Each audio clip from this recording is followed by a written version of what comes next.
Hello friends, in this video we will continue the last session.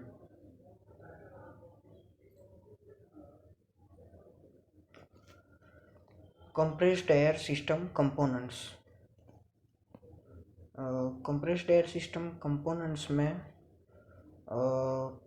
intake air filters, interstage coolers, after coolers, air dryers, moisture drain traps, receivers, piping network, filters and regulators, ये सब चीज़ों का सब चीज़ include हो जाती है।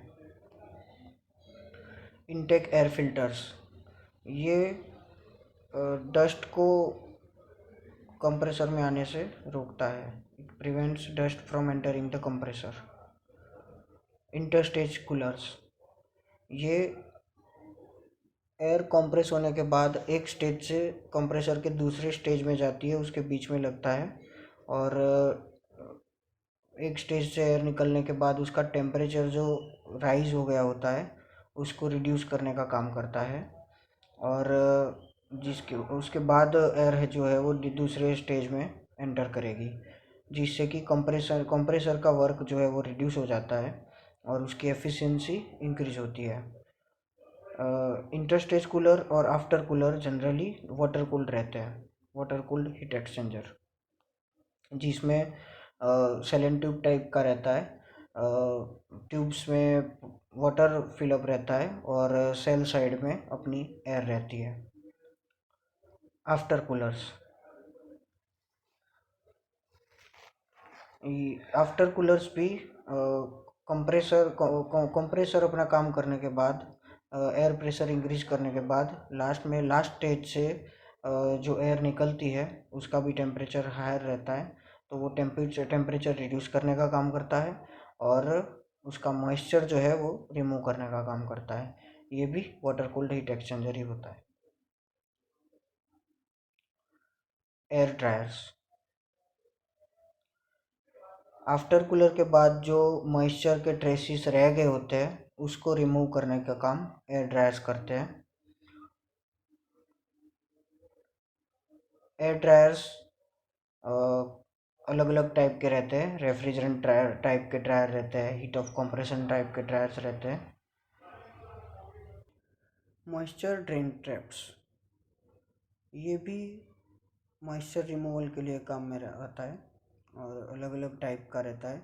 Manual drain Kock है, timer based है या फिर ऑटोमेटिक ड्रेन वाल है।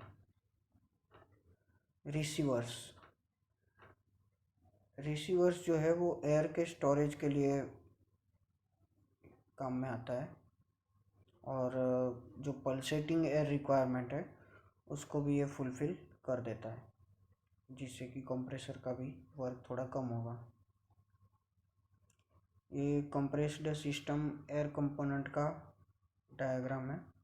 भी ऐसे रहता है, भी कंप्रेसर का मोटर है, एयर एंड है, आफ्टर कूलर है, ये ड्रायर है,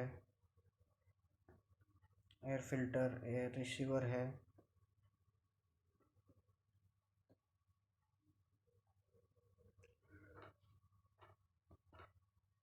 why to conserve energy in compressed air system, क्यों करना चाहिए एनर्जी कंजर्वेशन इसमें?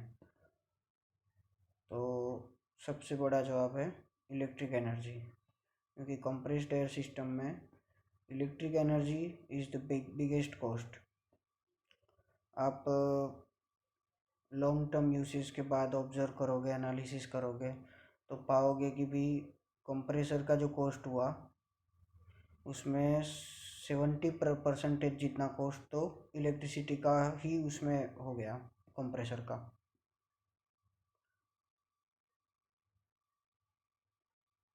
यही है, यू विल एनालाइज करने के बाद you will realise that power cost is significant.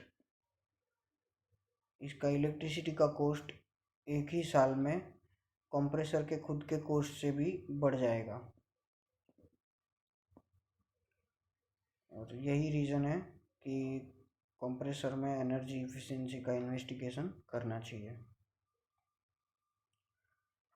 ये डायग्राम में है कि 10 साल के बाद आप ऑब्जर्व करोगे तो 76% तक का कॉस्ट इलेक्ट्रिसिटी में कंज्यूम होगा। 12% जितना मेंटेनेंस में जा रहा है और 12% इक्विपमेंट का खुद का कॉस्ट।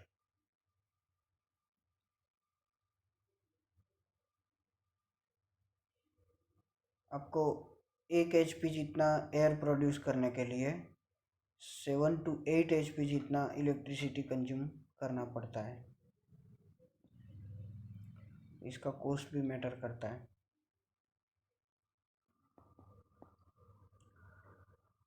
भी compressor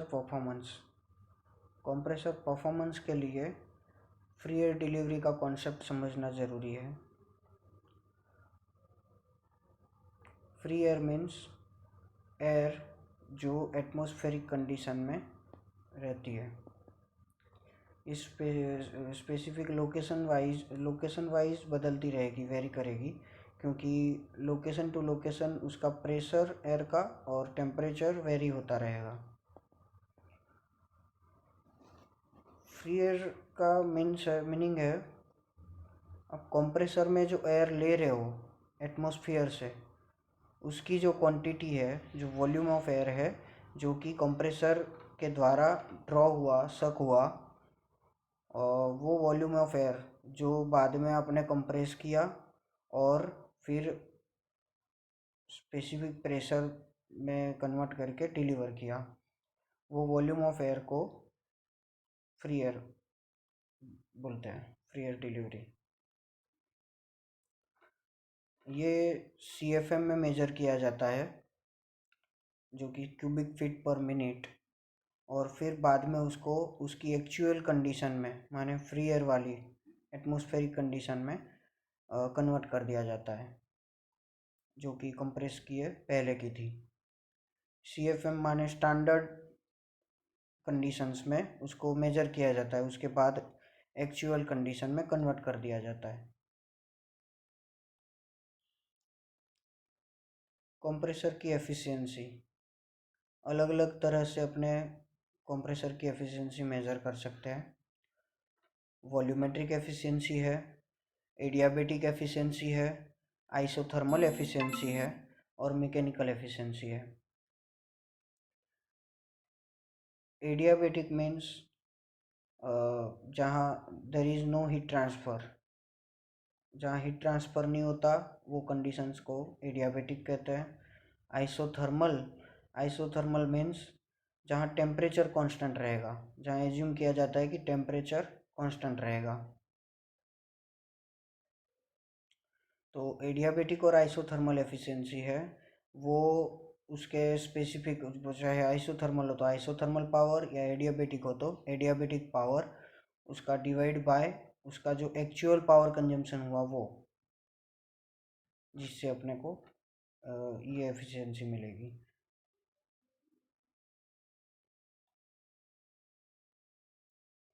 volumetric efficiency,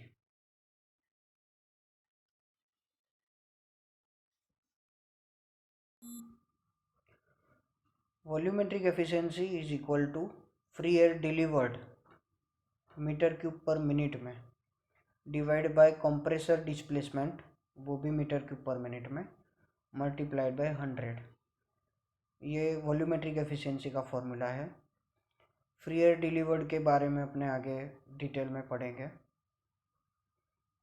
compressor displacement के लिए ये यहाँ से मिलेगा, उसका फॉर्मूला है π/4 d² into L into S into lambda into N, जहाँ D is equal to cylinder bore, L माने सिलेंडर स्ट्रोक वो भी मीटर में, S कंप्रेसर स्पीड RPM में, lambda is 1 for single acting and 2 for double acting cylinders, and N is equal to number of cylinders. Practical use में efficiency को अपने assume करने के लिए या मेज़र करने के लिए स्पेसिफिक पावर कंजम्पशन कैलकुलेट किया जाता है। उससे अपने को आइडिया आ जाता है कि कंप्रेसर की एफिशिएंसी अच्छी है या फिर रिड्यूस हुई है। Specific power consumption means kilowatt per volume flow rate. Volume flow rate कोई भी अपने ले सकते हैं किसी भी यूनिट में, जैसे CFM है, cubic feet per minute, metre cube per minute में हो सकता है, मीटर क्यूब पर आवर में हो सकता है। और बस ये, और कुछ नहीं है कि भाई एक CFM बनाने के लिए कितने किलोवाट कंज्यूम हो रहे हैं, स्पेसिफिक पावर कंजम्पशन, ये अपने को मिल जाता है। और उसको फिर स्टैंडर्ड कंडीशन के साथ कंपेयर करके अपने को पता चल जाता है कि कंप्रेसर का परफॉर्मेंस क्या है।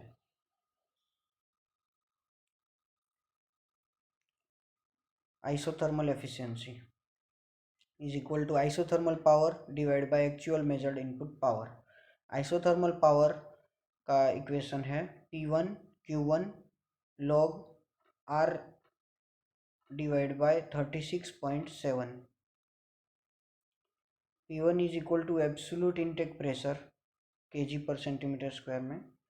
P2 is equal to absolute delivery pressure, और वो अपने को इधर काम में आएगा R के लिए। R is equal to pressure ratio है जो P2/P1 है, माने delivery pressure divide by intake pressure.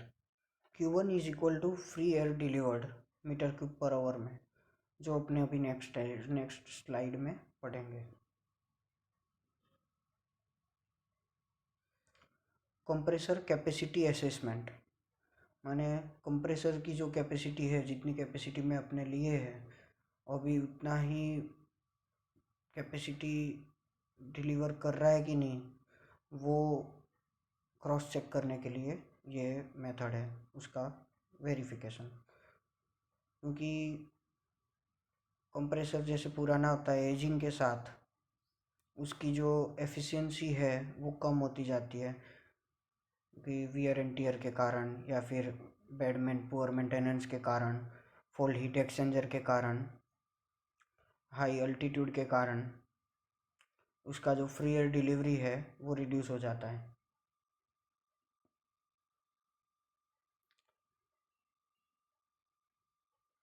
और उसके कारण इफ़ेक्ट ये आता है कि पावर वेस्टेज बढ़ जाता है, पावर कंजम्पशन अपना आउटपुट के हिसाब से बढ़ जाता है। जैसे कि एक एग्जांपल है, कंप्रेसर वाल्व वर्न आउट हो जाने के कारण उसकी कंप्रेसर की कैपेसिटी है वो 20% तक रिड्यूस हो गई। तो एक ये है कि अगर अपने ये एनालिसिस करने के बाद ये पता चलता है कि भी उसकी कैपेसिटी, कंप्रेसर कैपेसिटी का रिडक्शन 10% से ज़्यादा है, तो फिर अपने उसमें कुछ एक्शन लेने की रिक्वायरमेंट है। कंप्रेसर कैपेसिटी असेसमेंट कैसे कर सकते हैं, इसको अपने दूसरे शब्दों में पंप अप टेस्ट भी कहा जाता है। कंप्रेसर कैपेसिटी असेसमेंट के लिए जो टेस्ट किया जाता है उसको पंप अप टेस्ट बोलते हैं। तो इसके लिए क्या है कि कंप्रेसर को आइसोलेट करना है रिसीवर तक, माने इंक्लूडिंग रिसीवर। रिसीवर के बाद का जो वाल है उसको टाइटली क्लोज कर देना है, माने अपने जो एयर बना रहे हैं वो रिसीवर तक सीमित रहेगा, रिसीवर के बाद एयर आगे नहीं जाएगा। फिर आपका जो वाटर ट्रेन वाल है उसको पूरा ओपन कर देना है, कंप्रेसर्स की पूरी सिस्टम से वाटर को जो भी है वो पूरा ड्रेन कर देना है। उसके बाद इंश्योर करना है कि भाई रिसीवर और पूरी पाइपलाइन और सारी चीज़ें पूरी तरह से खाली है, माने पानी कहीं पे भरा हुआ नहीं होना चाहिए, और रिसीवर भी पूरा खाली होना चाहिए, पाइपलाइन भी पूरी खाली होनी चाहिए रिसीवर तक की। और सब इंश्योर करने के बाद वाटर पूरी तरह से खाली हो जाने के बाद जो अपने ड्रेन वाल ओपन किए थे उसको वापस टाइटली क्लोज कर देना है, और फिर टेस्ट स्टार्ट करने के लिए, और फिर कंप्रेसर को स्टार्ट करना है।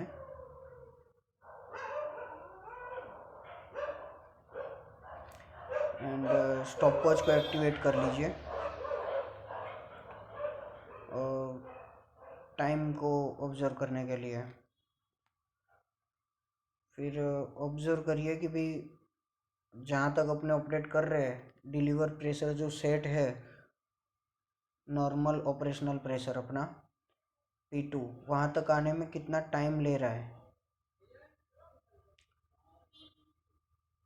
इनिशियल प्रेशर से, माने P1 से P2 तक प्रेशर अचीव होने में कितना टाइम ले रहा है, उसको अपने ऑब्जर्व करना है।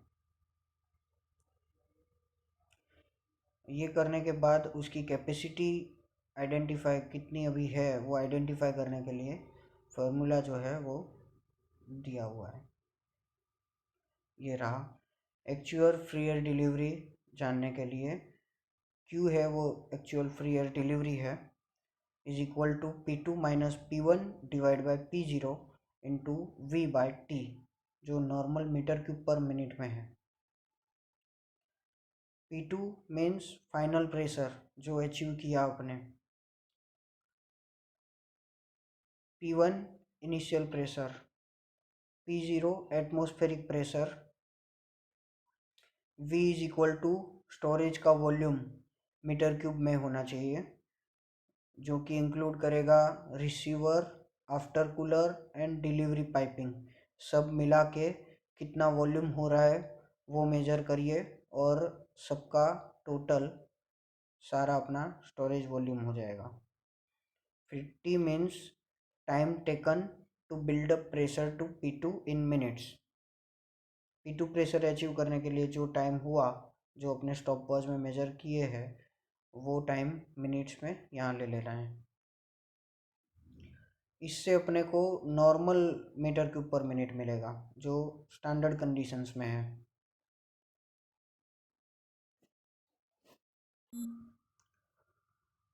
अपनी एक्चुअल के लिए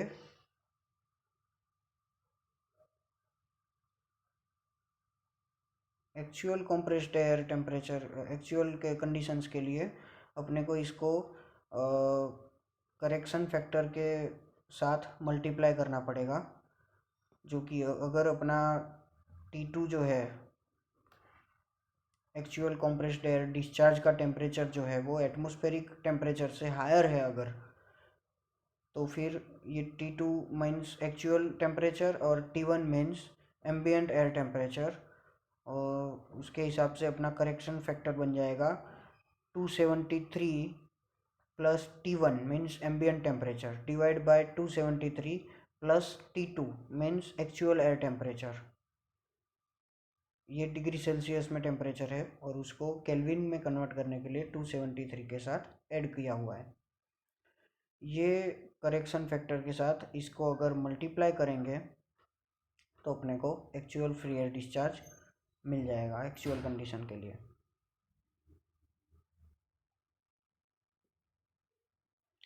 इसका और लीकेज का एग्जांपल अपने एक साथ आगे नेक्स्ट स्लाइड में कर लेंगे।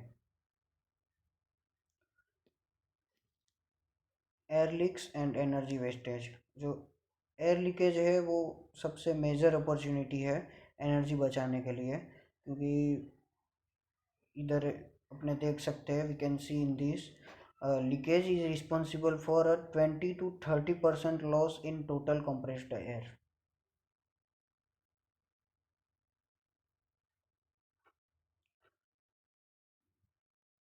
लीकेज देखना, लीकेज कहीं से भी हो सकता है, एयर रिसीवर से, रिलीफ वाल्व से, पाइप एंड होस जॉइंट से, shut off valves, quick release couplings, tools and equipment. वो लीकेज को आइडेंटिफाई करना है और उसको एज सुन एज पॉसिबल बंद करना है, जिससे सीधा एनर्जी सेव हो सकती है। इसमें in some case compressed air leakage का कॉस्टिंग निकाला हुआ है। जैसे ओरिफाइस में 0.8 के होल से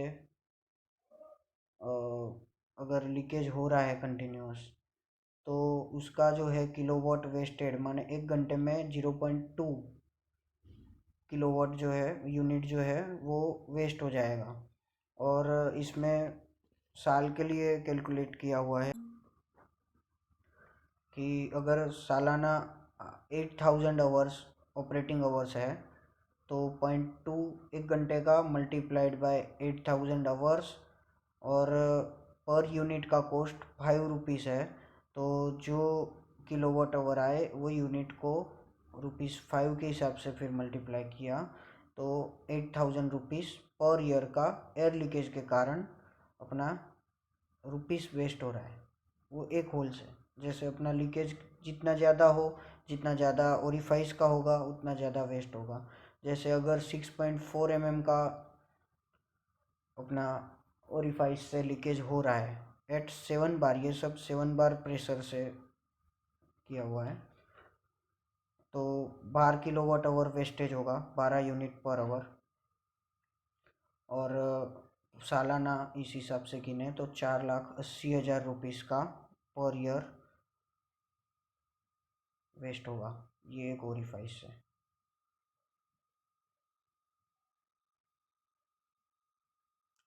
लीकेज अगर आइडेंटिफाई करना है कि कितना परसेंटेज लीकेज है और कितनी क्वांटिटी में लीकेज हो रहा है, ये आइडेंटिफाई करने की ये मेथड है। ये मेथड मैं आपको बताने जा रहा हूँ। आप है ना, जो अपने एंड यूज़ पे कंप्रेस्ड एयर यूज़ करने वाले जो इक्विपमेंट्स है उसको शट ऑफ कर दीजिए। माने इंश्योर करिए कि कोई भी इक्विपमेंट कंप्रेस्ड एयर यूज़ नहीं कर रहा।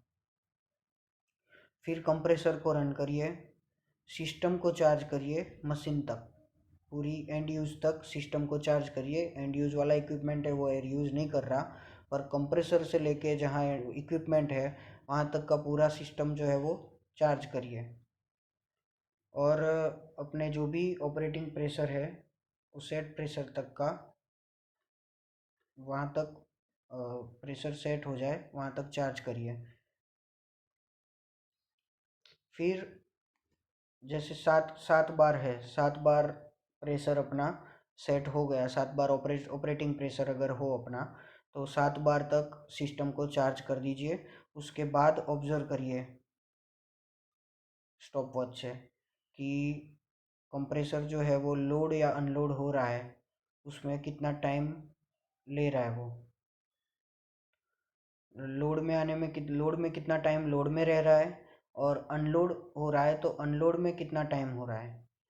वो एक्यूरेसी के लिए आप उसका 8 से 10 साइकिल का, मीन्स 8 से 10 बार लोड में आता है वो टाइमिंग, अनलोड में आता है वो टाइमिंग आप नोट डाउन करिए। तो टोटल लोड का टाइम और टोटल अनलोड का टाइम नोट डाउन करने के बाद अपने उसको ये इक्वेशन में यूज में ले सकते हैं। System leakage is calculated as, ये इक्वेशन के द्वारा अपने लीकेज का परसेंटेज जो है वो कैलकुलेट कर सकते हैं। तो percentage leakage is equal to capital T divide by capital T plus small T multiplied by 100, जिसमें कैपिटल टी क्या है, तो जो आपने नोट डाउन किया लोड का टाइमिंग इन मिनट्स, और स्मॉल टी क्या है, तो जो आपने नोट डाउन किया अनलोड में कितना टाइम रह रहा है मिनट्स में।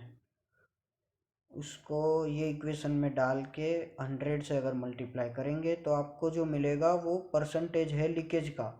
ये इतना परसेंट लीकेज है, जो भी अपनी कंप्रेस्ड एयर की कैपेसिटी है उसका इतना परसेंट ये लीकेज है।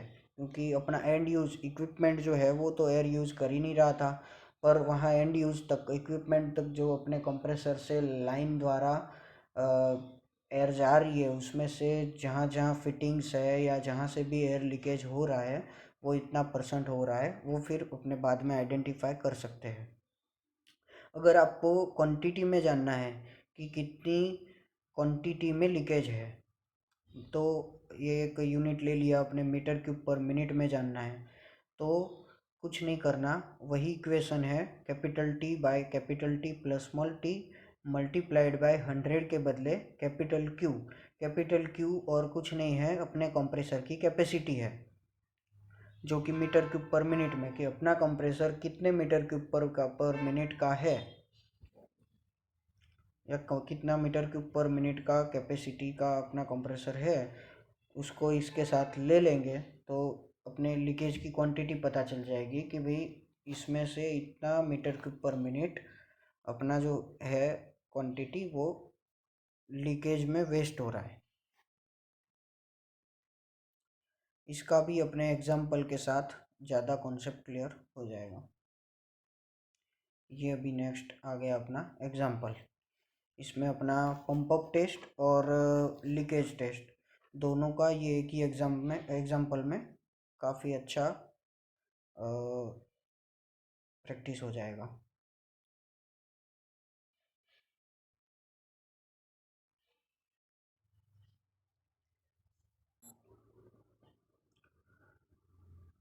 So, in an automobile industry, a pump-up test was conducted to determine the free air delivery. देखा, फ्री एयर डिलीवरी को डिटरमाइन करने के लिए जो टेस्ट किया जाता है उसको पंप अप टेस्ट कहा जाता है। जो अपने आगे देखा उसको पंप अप टेस्ट बोलते हैं। सो of a reciprocating compressor and the following data were obtained, ये डेटा मिले। Receiver capacity and additional hold up in piping and after cooler, जो वॉल्यूम है रिसीवर आफ्टर कूलर और पाइपिंग को मिला के वो 4100 लीटर्स है।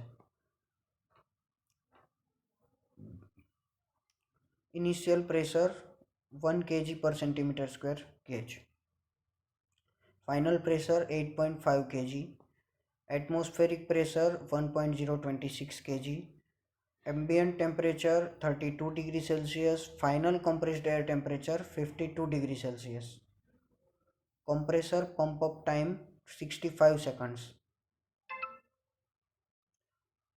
पंप अप के लिए जो टाइम हुआ रिसीवर तक एयर भरने में, उसमें उसको 65 सेकंड्स लगा। Calculate the free air delivered of the compressor in cubic foot पर मिनट। ये फ्री एयर डिलीवर्ड जो है वो पहले अपने यहाँ तक का एग्जांपल जो है वो देख लेते हैं, उसके बाद ये लीकेज वाला देखेंगे।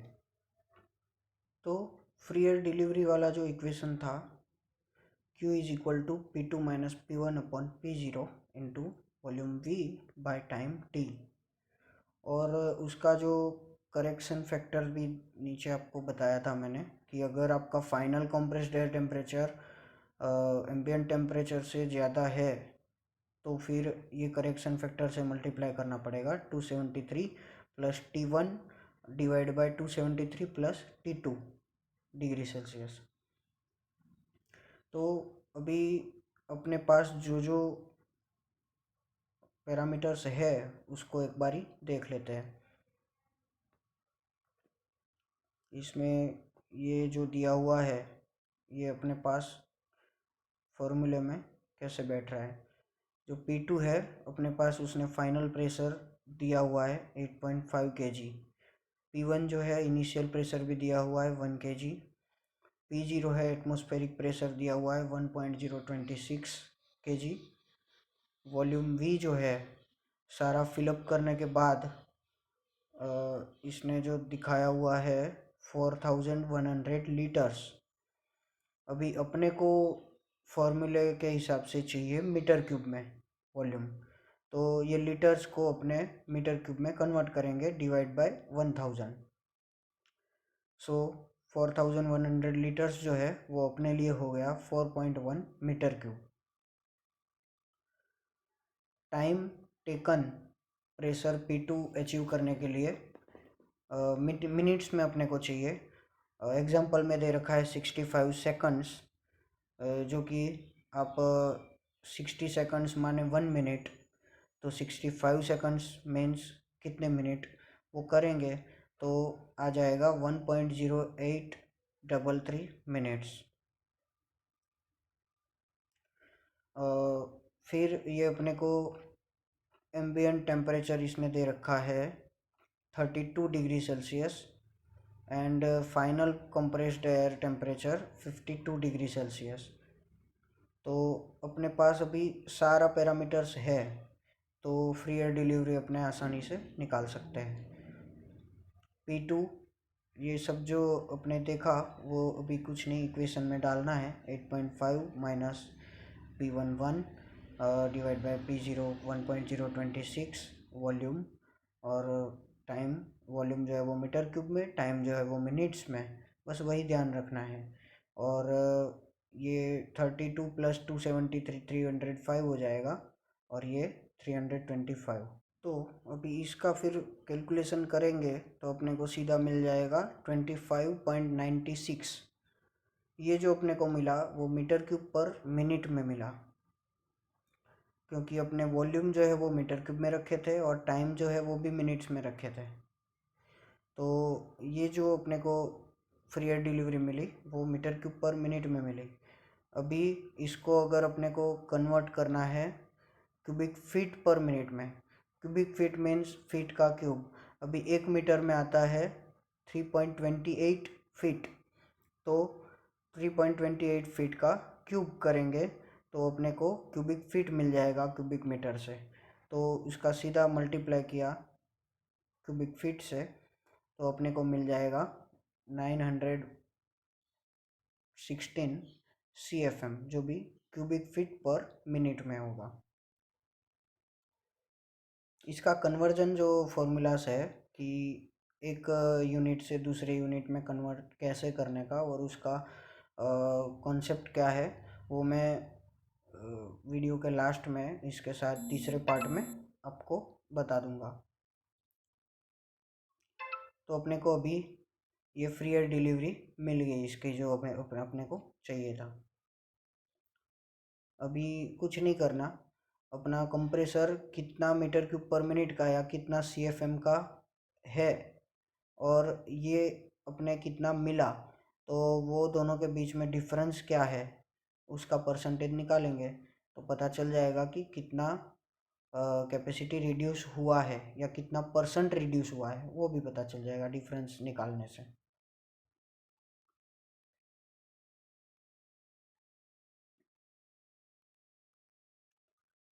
नेक्स्ट अभी ये लीकेज का एग्जांपल है। तो इसमें आगे इसी एग्जांपल में बोल रहा है कि further a leakage test was carried out in the same compressed air system with the same compressor as in problem A, above and following were the observation। अभी इसी कंप्रेसर में इसके साथ इसने लीकेज टेस्ट किया था तो ये इसको ऑब्जर्व मिला। लीकेज टेस्ट में और कुछ नहीं है, वो मैं बताया था उस हिसाब से, और लास्ट में अपने को नोट डाउन करना रहता है लोड टाइम और अनलोड टाइम मिनट्स में। तो compressor was on load for 3 minutes, compressor was unloaded for 13 minutes, compressor was drawing 145 kilowatt during load.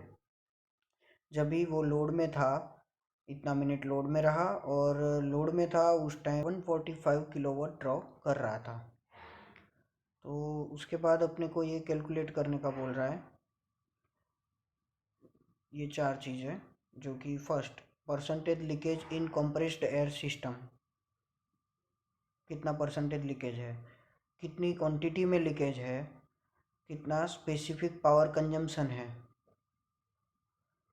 Specific power consumption means मैं आपको बताया था कि कितना पावर माने किलोवाट आवर ले रहा है, और volume flow rate means 1 CFM के लिए या फिर मीटर क्यूब पर मिनट ले लो तो 1 मीटर क्यूब पर मिनट के लिए या 1 मीटर क्यूब पर आवर के लिए कितना पावर माने कितना किलोवाट कितना यूनिट्स कंज्यूम कर रहा है, वो होता है स्पेसिफिक पावर कंजम्पशन। फिर power lost due to leakage, ये लीकेज के कारण कितना पावर लॉस्ट हो रहा है, क्योंकि इसने ये दिया हुआ है कि लोड में इतना यूनिट इतना किलोवाट ले रहा है ड्रॉ कर रहा है। तो अभी लीकेज आइडेंटिफाई होने के बाद लीकेज के लिए कितना स्पेसिफिक अलग से पावर ले रहा है वो भी आइडेंटिफाई करना है, वो अपने इसमें देखेंगे।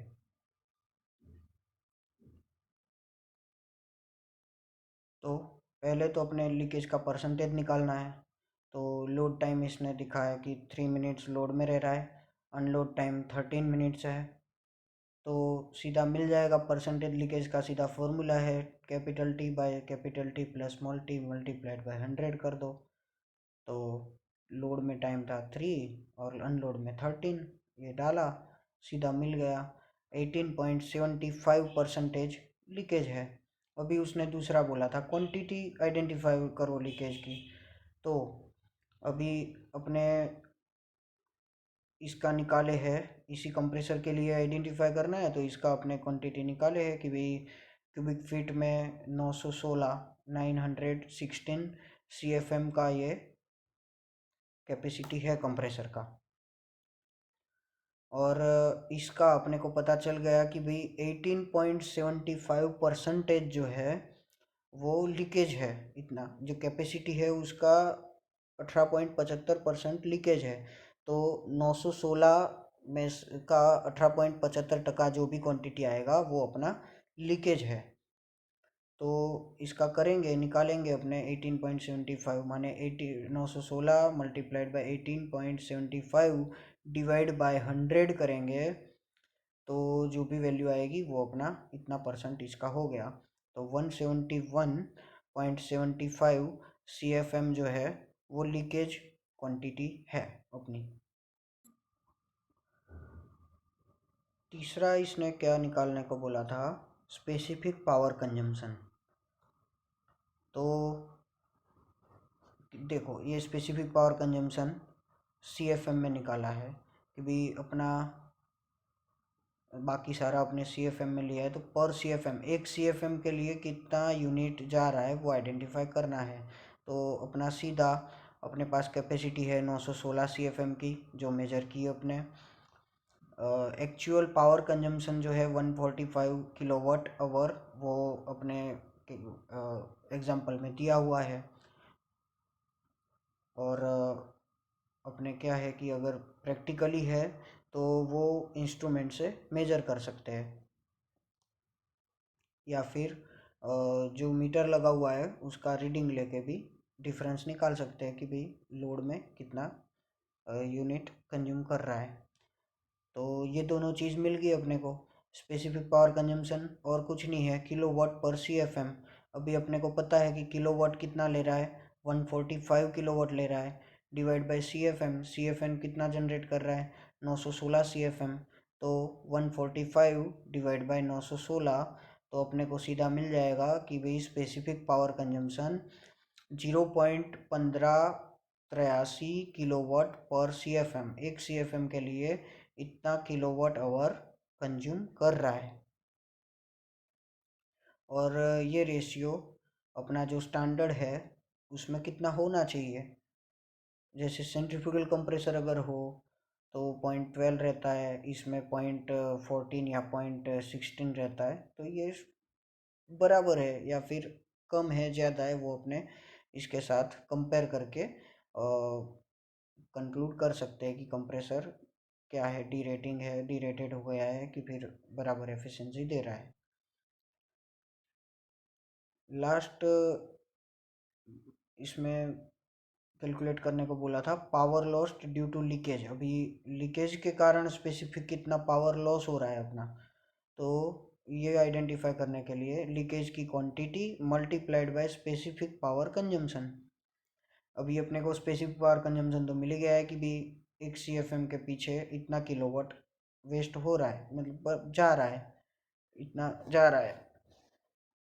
अभी अपनी इतनी क्वांटिटी जो 171.75 CFM है वो लीकेज हो रही है अपने को पता है। तो एक CFM का इतना किलोवाट, तो इतना CFM का कितना वही निकालना है, 171.75 मल्टीप्लाइड बाई ये अपना स्पेसिफिक पावर कंजम्पशन। तो 27.19 kilowatt hour 27.19 kilowatt hour power जो है वो लॉस्ट होगा ड्यू टू लीकेज, ये एग्जांपल में। तो कुछ नहीं है, यही है, सिंपल है, मेथड है।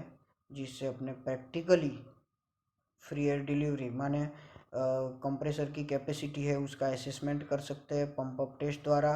जो ये आपको मैंने थियोरेटिकली और न्यूमेरिकली भी दिखा दिया, और इसको अपने प्रैक्टिकल में अप्लाई कर सकते हैं। और सेम लीकेज टेस्ट भी आप अभी कर सकते हैं इस मेथड से। इसका भी अपने फॉर्मूला जो थियोरेटिकल है वो भी देखा, प्रैक्टिकल यूज़ में ये न्यूमेरिकली तौर पे भी देखा, और इसी तरह से आप कोई भी साइट में भी ये कैलकुलेट करके अप्लाई कर सकते हैं और लीकेज आइडेंटिफाई कर सकते हैं। परसेंटेज में, क्वांटिटी में लीकेज से कितना पावर जा रहा है, और स्पेसिफिक पावर कंजम्पशन भी निकाल सकते हैं, जिससे कि आप आइडेंटिफाई कर सकते हैं कि कंप्रेसर की एफिशिएंसी और फिर कंप्रेसर कितना एफिशिएंटली काम कर रहा है।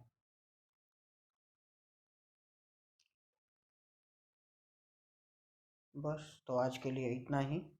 अभी आगे अपने नेक्स्ट वीडियो में जो चेकलिस्ट है या फिर क्या क्या